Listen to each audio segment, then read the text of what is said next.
Chapter 4. Telescopic Philanthropy. We were to pass the night, Mr. Kinge told us when we arrived in his room, at Mrs. Jellyby's, and then he turned to me and said he took it for granted I knew who Mrs. Jellyby was. "I really don't, sir," I returned. "Perhaps Mr. Carstone or Miss Clare." But no, they knew nothing whatever about Mrs. Jellyby. "Indeed, Mrs. Jellyby," said Mr. Kinge, standing with his back to the fire and casting his eyes over the dusty hearthrug as if it were Mrs. Jellyby's biography, is a lady of very remarkable strength of character who devotes herself entirely to the public. She has devoted herself to an extensive variety of public subjects at various times and is at present, until something else attracts her, devoted to the subject of Africa, with a view to the general cultivation of the coffee berry and the natives, and the happy settlement, on the banks of the African rivers, of our superabundant home population. Mr. Jarndyce, who is desirous to aid any work that is considered likely to be a good work, and who is much sought after by philanthropists, has, I believe, a very high opinion of Mrs. Jellyby. Mr. Kinge, adjusting his cravat, then looked at us. "And Mr. Jellyby, sir," suggested Richard. "Ah, Mr. Jellyby," said Mr. Kinge, I don't know that I can describe him to you better than by saying that he is the husband of Mrs. Jellyby." "A nonentity, sir," said Richard with a droll look. "I don't say that," returned Mr. Kinge gravely. "I can't say that indeed, for I know nothing whatever of Mr. Jellyby. I never, to my knowledge, had the pleasure of seeing Mr. Jellyby. He may be a very superior man, but he is, so to speak, merged in the more shining qualities of his wife." Mr.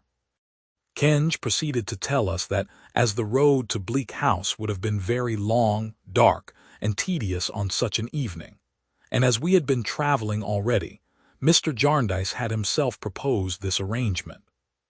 A carriage would be at Mrs. Jellyby's to convey us out of town early in the forenoon of tomorrow. He then rang a little bell, and the young gentleman came in, addressing him by the name of Guppy. Mr. Kinge inquired whether Miss Summerson's boxes and the rest of the baggage had been sent round. Mr. Guppy said yes, they had been sent round, and a coach was waiting to take us round too as soon as we pleased. "Then it only remains," said Mr. Kinge, shaking hands with us, "for me to express my lively satisfaction in good day, Miss Clare. The arrangement this day concluded, and my good-bye to you, Miss Summerson. Lively hope that it will conduce to the happiness, the glad to have had the honor of making your acquaintance, Mr. Carstone, welfare, the advantage in all points of view of all concerned. Guppy, see the party safely there." "Where is there, Mr. Guppy?" said Richard as we went downstairs. "No distance," said Mr. Guppy. "Round in Thavies Inn, you know." "I can't say I know where it is, for I come from Winchester and am strange in London." "Only round the corner," said Mr. Guppy. "We just twist up Chancery Lane and cut along Holborn, and there we are in 4 minutes' time, as near as a toucher. This is about a London particular now, ain't it, miss?" He seemed quite delighted with it on my account. "The fog is very dense indeed," said I. "Not that it affects you, though, I'm sure," said Mr. Guppy, putting up the steps. "On the contrary, it seems to do you good, miss, judging from your appearance." I knew he meant well in paying me this compliment, so I laughed at myself for blushing at it when he had shut the door and got upon the box. And we all three laughed and chatted about our inexperience and the strangeness of London, until we turned up under an archway to our destination, a narrow street of high houses like an oblong cistern to hold the fog. There was a confused little crowd of people, principally children, gathered about the house at which we stopped, which had a tarnished brass plate on the door with the inscription Jellyby. "Don't be frightened," said Mr. Guppy, looking in at the coach window. "One of the young Jellybys been and got his head through the area railings." "Oh, poor child," said I. "Let me out if you please." "Pray be careful of yourself, miss." "The young Jellybys are always up to something," said Mr. Guppy. I made my way to the poor child, who was one of the dirtiest little unfortunates I ever saw, and found him very hot and frightened and crying loudly, fixed by the neck between two iron railings, while a milkman and a beadle, with the kindest intentions possible, were endeavoring to drag him back by the legs, under a general impression that his skull was compressible by those means. As I found, after pacifying him, that he was a little boy with a naturally large head, I thought that perhaps where his head could go, his body could follow, and mentioned that the best mode of extrication might be to push him forward. This was so favorably received by the milkman and beadle that he would immediately have been pushed into the area if I had not held his pinafore, while Richard and Mr. Guppy ran down through the kitchen to catch him when he should be released. At last he was happily got down without any accident, and then he began to beat Mr. Guppy with a hoop stick in quite a frantic manner. Nobody had appeared belonging to the house except a person in pattens, who had been poking at the child from below with a broom. I don't know with what object, and I don't think she did. I therefore supposed that Mrs. Jellyby was not at home, and was quite surprised when the person appeared in the passage without the pattens, and going up to the back room on the first floor before Ada and me, announced us as, "Them two young ladies, Mrs. Jellyby." We passed several more children on the way up, whom it was difficult to avoid treading on in the dark. And as we came into Mrs. Jellyby's presence, one of the poor little things fell downstairs, down a whole flight, as it sounded to me, with a great noise. Mrs. Jellyby, whose face reflected none of the uneasiness which we could not help showing in our own faces, as the dear child's head recorded its passage with a bump on every stair. Richard afterwards said he counted 7, besides one for the landing, received us with perfect equanimity. She was a pretty, very diminutive, plump woman of from 40 to 50, with handsome eyes, though they had a curious habit of seeming to look a long way off.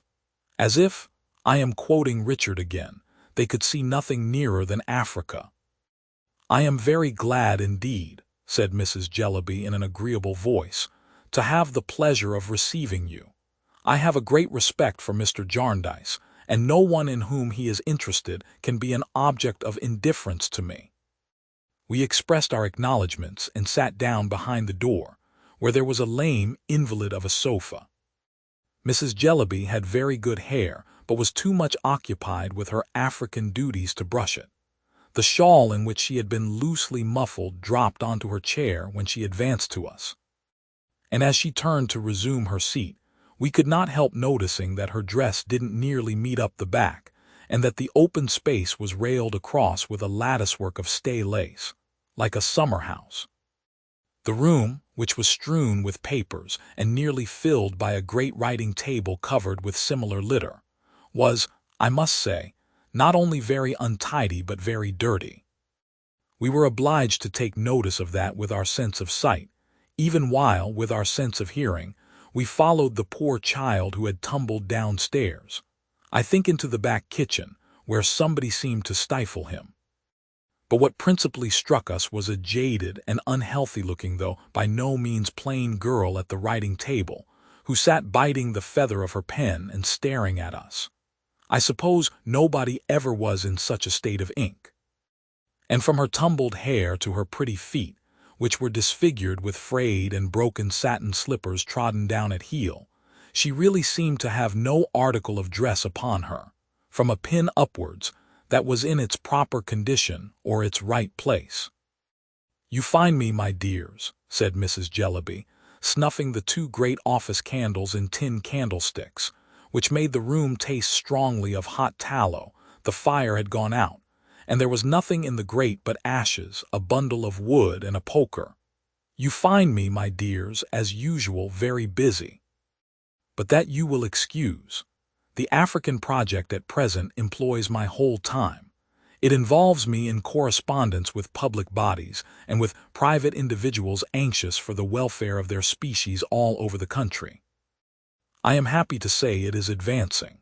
We hope by this time next year to have from 150 to 200 healthy families cultivating coffee, and educating the natives of Boriabulaga, on the left bank of the Niger. As Ada said nothing but looked at me, I said it must be very gratifying.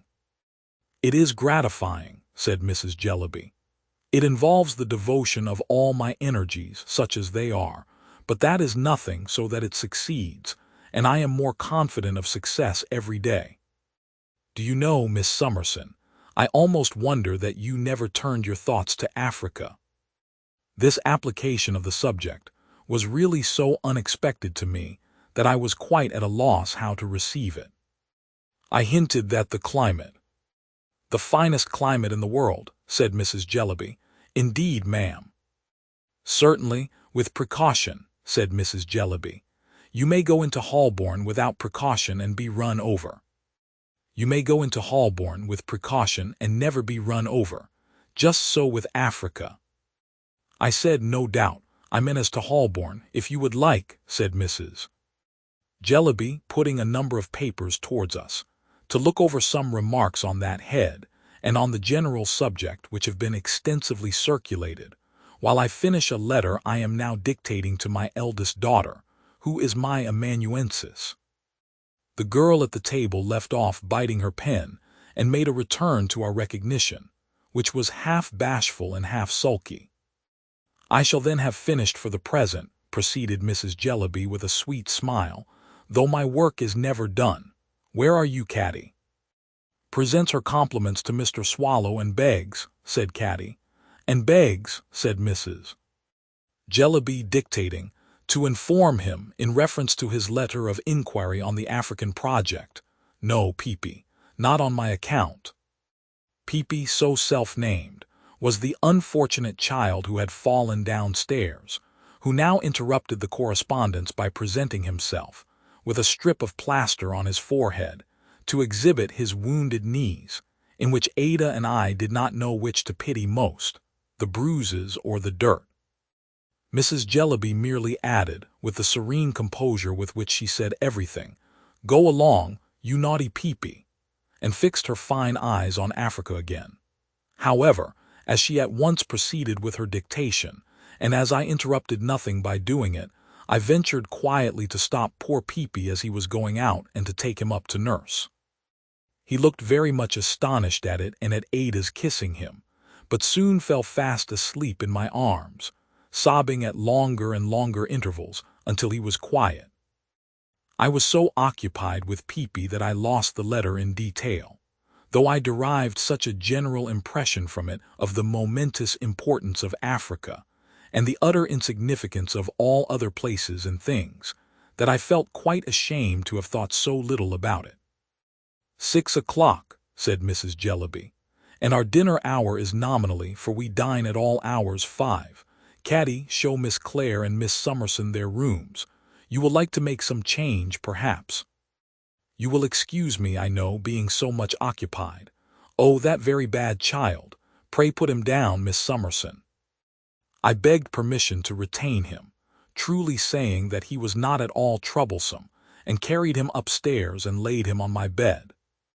Ada and I had 2 upper rooms with a door of communication between. They were excessively bare and disorderly, and the curtain to my window was fastened up with a fork.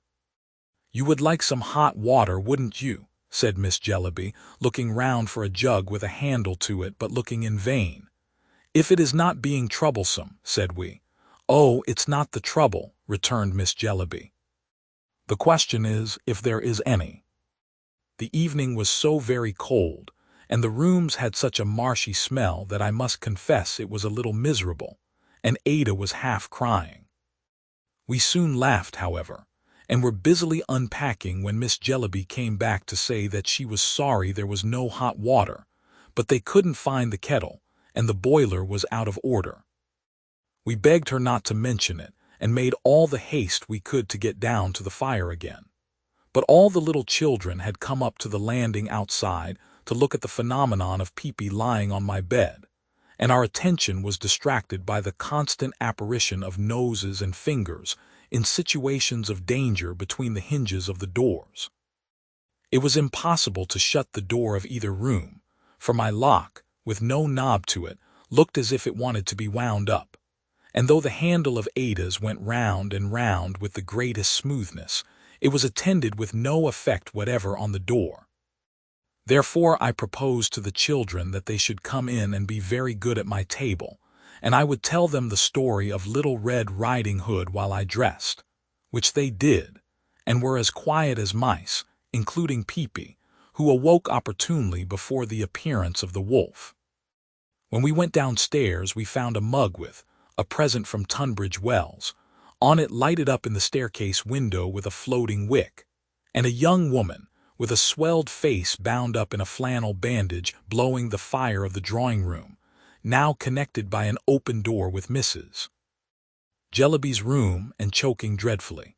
It smoked to that degree, in short, that we all sat coughing and crying with the windows open for half an hour, during which Mrs. Jellyby, with the same sweetness of temper, directed letters about Africa.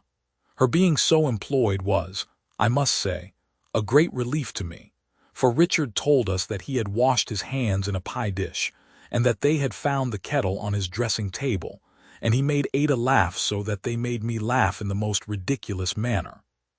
Soon after 7 o'clock we went down to dinner, carefully, by Mrs. Jellyby's advice, for the stair carpets, besides being very deficient in stair wires, were so torn as to be absolute traps.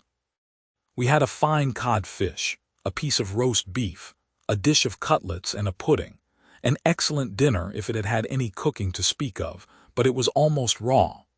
The young woman with the flannel bandage waited and dropped everything on the table wherever it happened to go, and never moved it again until she put it on the stairs. The person I had seen in pattens, who I supposed to have been the cook, frequently came and skirmished with her at the door, and there appeared to be ill will between them. All through dinner, which was long, in consequence of such accidents as the dish of potatoes being mislaid in the coal scuttle, and the handle of the corkscrew coming off and striking the young woman in the chin, Mrs. Jellyby preserved the evenness of her disposition. She told us a great deal that was interesting about Borrioboola and the natives, and received so many letters that Richard, who sat by her, saw 4 envelopes in the gravy at once. Some of the letters were proceedings of ladies, committees or resolutions of ladies' meetings, which she read to us. Others were applications from people excited in various ways about the cultivation of coffee and natives. Others required answers, and these she sent her eldest daughter from the table 3 or 4 times to write. She was full of business and undoubtedly was, as she had told us, devoted to the cause. I was a little curious to know who a mild, bald gentleman in spectacles was, who dropped into a vacant chair. There was no top or bottom in particular, after the fish was taken away, and seemed passively to submit himself to Borrioboola, but not to be actively interested in that settlement.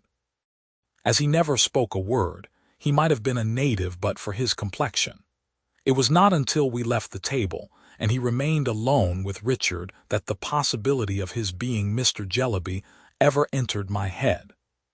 But he was Mr. Jellyby, and a loquacious young man called Mr. Quale, with large shining knobs for temples and his hair all brushed to the back of his head, who came in the evening, and told Ada he was a philanthropist, also informed her that he called the matrimonial alliance of Mrs.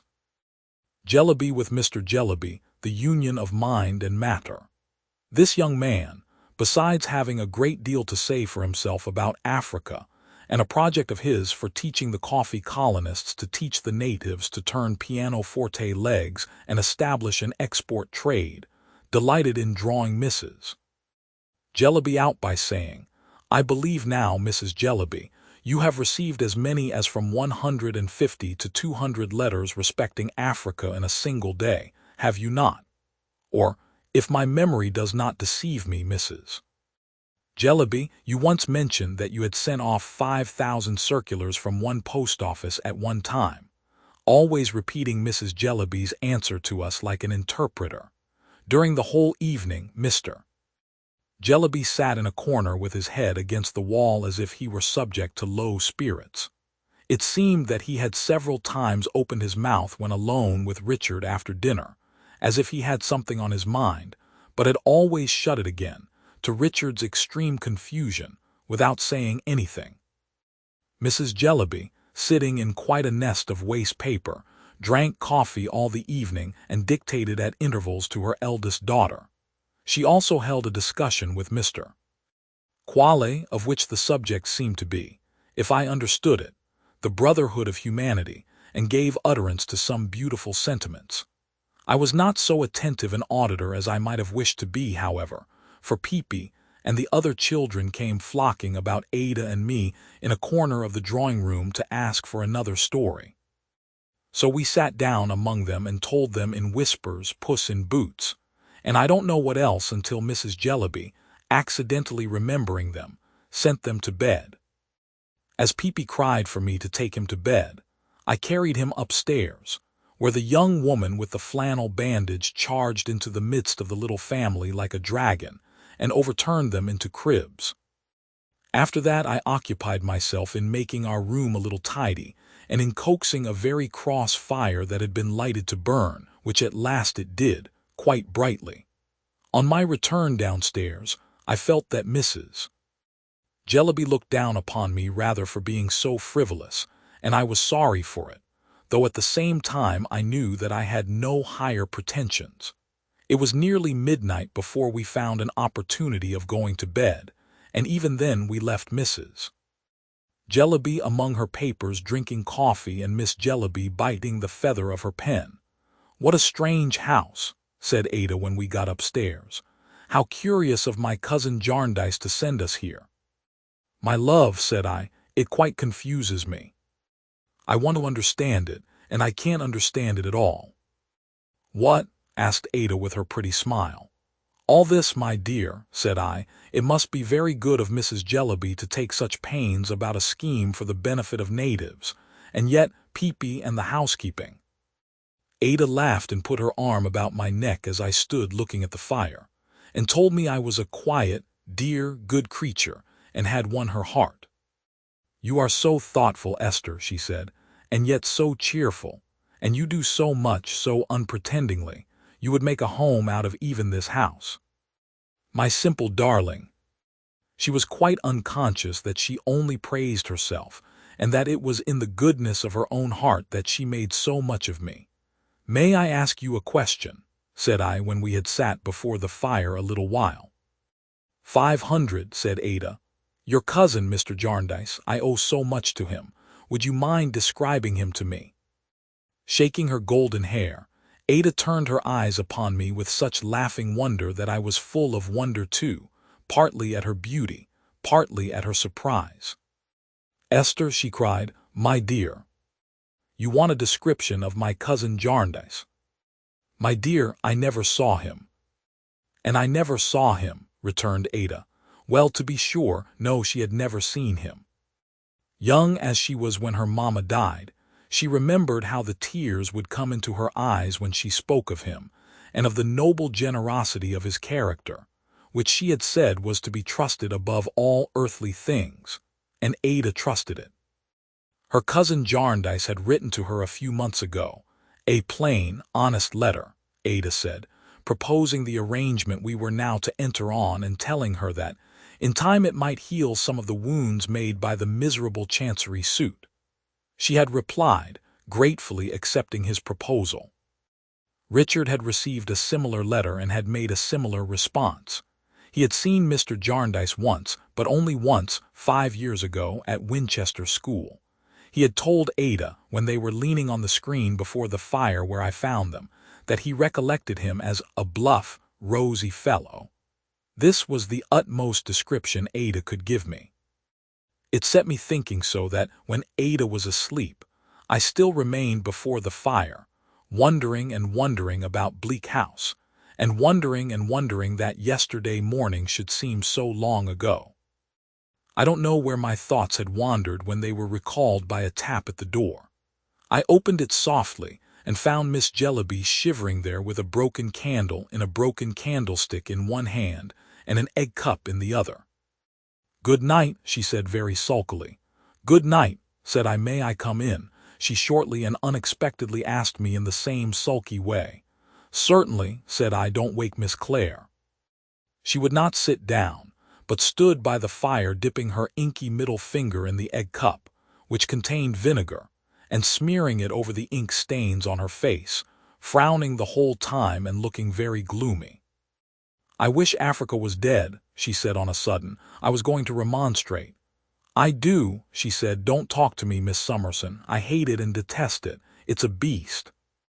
I told her she was tired, and I was sorry. I put my hand upon her head and touched her forehead, and said it was hot now but would be cool tomorrow. She still stood pouting and frowning at me, but presently put down her egg cup and turned softly towards the bed where Ada lay.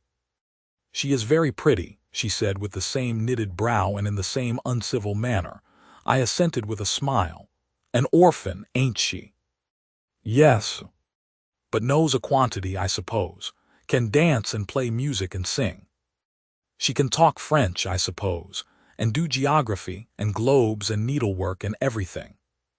No doubt, said I. I can't, she returned. I can't do anything hardly except write. I'm always writing for Ma. I wonder you two were not ashamed of yourselves to come in this afternoon and see me able to do nothing else. It was like your ill nature. Yet you think yourselves very fine, I dare say. I could see that the poor girl was near crying, and I resumed my chair without speaking and looked at her, I hope, as mildly as I felt towards her. It's disgraceful, she said.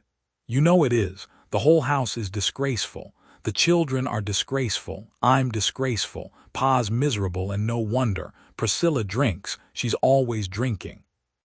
It's a great shame and a great story of you if you say you didn't smell her today. It was as bad as a public house, waiting at dinner. You know it was.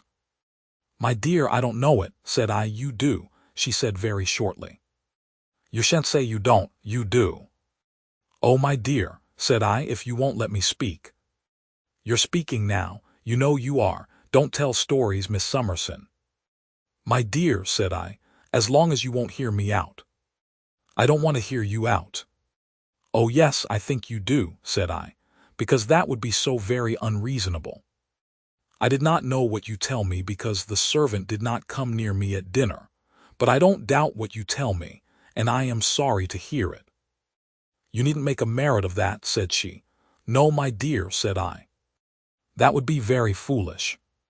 She was still standing by the bed and now stooped down, but still with the same discontented face, and kissed Ada.